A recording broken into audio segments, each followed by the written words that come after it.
Did you know that America's economy currently stands on unstable ground?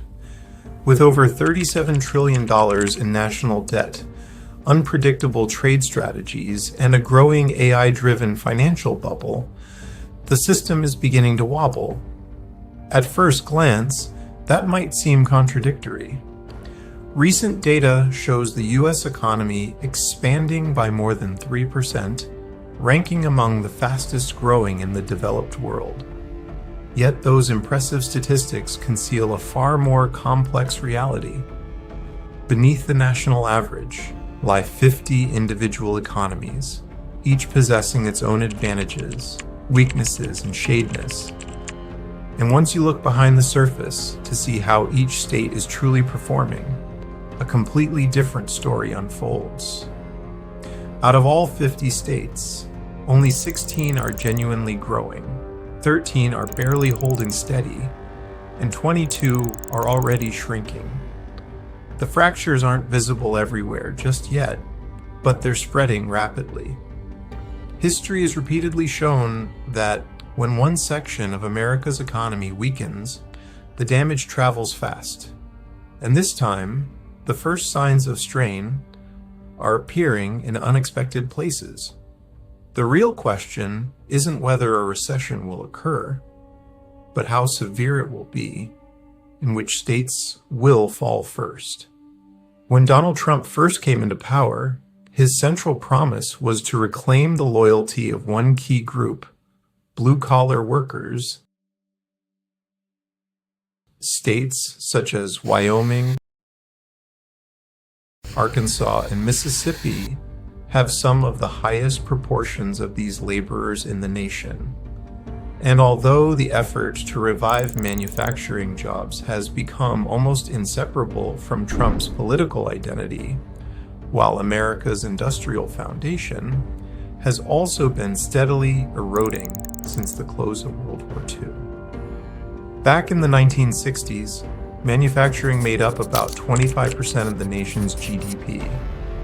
By the 1990s, that share had dropped to 15%, and today it stands at roughly 10%. Likewise, the sector now provides only 8% of total U.S. employment.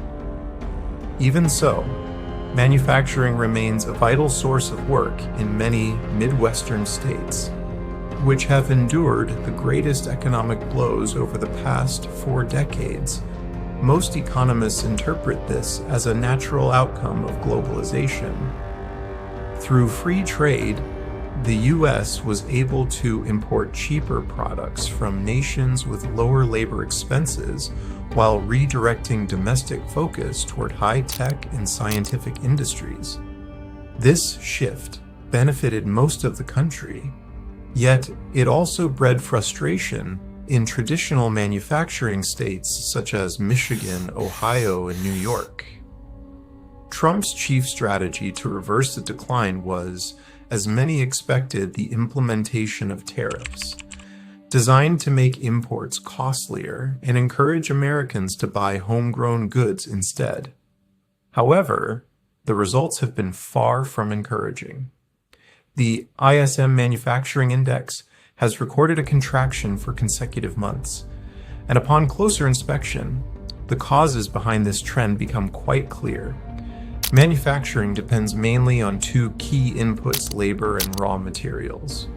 If a country can secure both affordably, it has a good chance of becoming a manufacturing powerhouse. The US simply can't compete with nations like China or Vietnam when it comes to labor costs, since few Americans would accept wages as low as 50 cents an hour. However, America has historically held an edge through its efficient export systems, advanced rail networks, and top-tier shipping infrastructure, which allowed it to maintain part of its old industrial base. Tariffs, however, have erased much of that advantage. According to Goldman Sachs, roughly 91% of tariff costs have ultimately been paid by U.S. consumers and producers. These tariffs have increased the prices of essential materials and components that American manufacturers rely on, effectively wiping out the benefits the U.S. once enjoyed. Since the Liberation's introduction, and the industrial belt alone has lost over 40,000 factory jobs, while major steel plants in places like Pittsburgh have been shutting down. Many former steelworkers are now delivering packages or traveling long distances to find temporary work. Adding to the problem, the Trump administration introduced strict immigration policies aimed at reducing reliance on foreign workers and encouraging companies to hire domestically.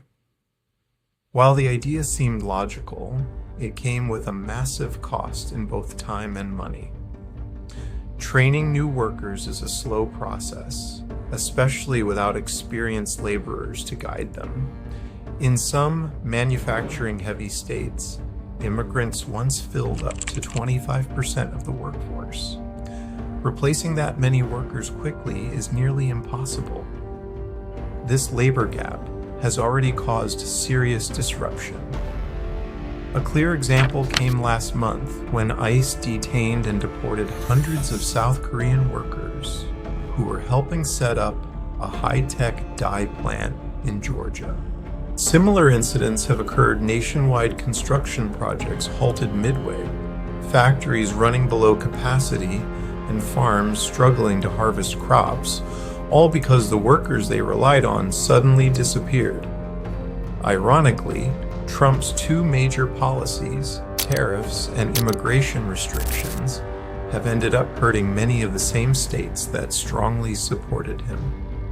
While the struggles of manufacturing are well known, their ripple effects have also hit the agricultural industry. In the Midwestern states, such as Kansas, Iowa, and South Dakota, farming contributes nearly a quarter of local GDP. These states grow massive amounts of corn and soybeans, selling them on global markets. Yet, in recent years, the prices of these crops have dropped by nearly half. Part of the reason is global oversupply, with a country like Brazil ramping up production and offering cheaper exports due to lower labor costs. But another major factor is, again, tariffs. In retaliation for U.S. trade barriers, China struck back by imposing tariffs of up to 25% on key American exports, including soybeans, pork, and corn. Virtually overnight, major buyers vanished, leaving American farmers with unsold crops, rotten in their fields. The result? Over $3 billion in losses across the Midwest. And even where farming remains profitable, labor shortages have made things worse. For decades, migrant workers filled difficult agricultural roles that few Americans were willing to take. But due to tighter immigration policies, farm labor shortages are now the worst in over 20 years, with vacancy rates in some areas exceeding 40%. In Nebraska, farm bankruptcies have soared by 30%, and both Kansas and Iowa have seen a 25% decline in net farm income since 2023. Even major agribusinesses are being forced to shut down. Farmers once had protection through futures contracts, which guaranteed fixed selling prices years in advance. These contracts shielded small farms from market swings. But with fewer workers available, many farmers can't produce enough to meet their contractual obligations, and when they fail to deliver, they still owe money to buyers. The total value of agricultural futures has plunged more than 20% since 2022, the steepest fall in a decade. Meanwhile, margin calls payments required. When contracts lose value, are rising fast. Thousands of farmers now face bills they simply can't pay, forcing many to shut down. Experts predict the U.S. could lose up to 100,000 farms by 2030. While agriculture only contributes about 1% of GDP, the fallout could be devastating. When farms failed, their debts don't vanish.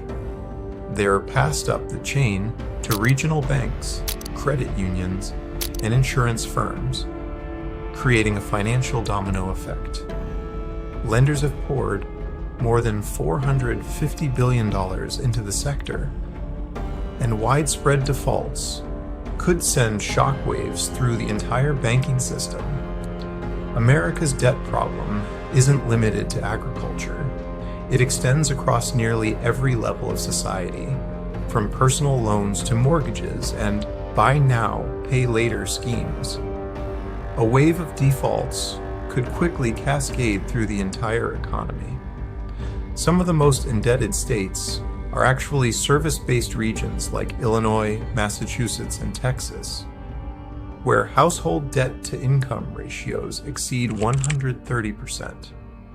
This problem stems from nearly a decade of ultra-low interest rates, which encouraged heavy borrowing. Between 2013 and 2021, total household debt rose by 45%. Now that interest rates have increased, monthly payments that once seemed manageable have ballooned. Families are being forced to downsize homes, and small businesses are closing at alarming rates. Ironically, the states with the weakest social safety nets like Florida and Texas are suffering the most. Without strong unemployment benefits, many people rely on debt to survive between jobs. These same states are now witnessing surges in credit card and auto loan delinquencies, signaling rising financial distress. Not every part of America is struggling. The national growth rate of 3% is largely driven by a handful of states at the forefront of the AI revolution, notably California, New York, and Washington. Some analysts estimate that up to 92% of their recent growth comes directly from AI-related investment. However, this boom rests on unstable ground. Like the debt-fueled expansion of previous decades, much of today's AI surge is being financed through heavy borrowing. Major corporations such as Oracle operate with debt-to-equity ratios around 500%, meaning they owe $5 for every dollar they actually own. It's a risky gamble, banking on the creation of groundbreaking and highly profitable technologies. Financial institutions supporting these AI ventures usually depend on steady income from mortgages, commercial real estate, and small business loans. But those revenue streams are weakening. Mortgage delinquencies are at their highest level since 2008, and small business defaults are climbing as well. With their dependable cash flow drying up, banks are pulling back from risky sectors, and the AI startup world may be the first to suffer. For tech-heavy states, that could mean a harsh economic correction after years of growth. On the surface, the U.S. economy appears impressive, poised to outgrow all other developed nations for the 9th consecutive quarter. Yet beneath that success lies a far more delicate foundation. Decades of cheap credit, massive deficits, and a debt-driven financial system have left the country dangerously exposed to even minor shocks. If stable industries like manufacturing and agriculture continue to collapse, the effects won't stay isolated. They'll spread through the same interconnected networks of banks, funds, and businesses that tie the entire economy together. It wouldn't be the first time. In 2008, it wasn't speculative tech startups that triggered the financial crisis. It was housing, once seen as the safest investment on Earth today. The setup looks eerily similar, only this time, the potential triggers are farm loans, factory closures, and debt-laden tech companies, all of which could ignite the next chain reaction. Now, Let's turn to one of Trump's key tariffs, a 50% tax on copper imports. Trump views copper as a critical asset, not just economically, but strategically. To him, controlling copper means controlling both computing infrastructure and defense production, two pillars of modern power. Currently, China dominates the refining process, so the U.S. government has begun taking direct stakes in copper companies to regain control of the supply chain. Given copper's growing role in AI infrastructure, national security, and energy production, as always, investors are advised to conduct their own research before making any financial decisions, but it's clear that copper has become far more than just a metal. It's a symbol of economic strategy, industrial revival, and global influence.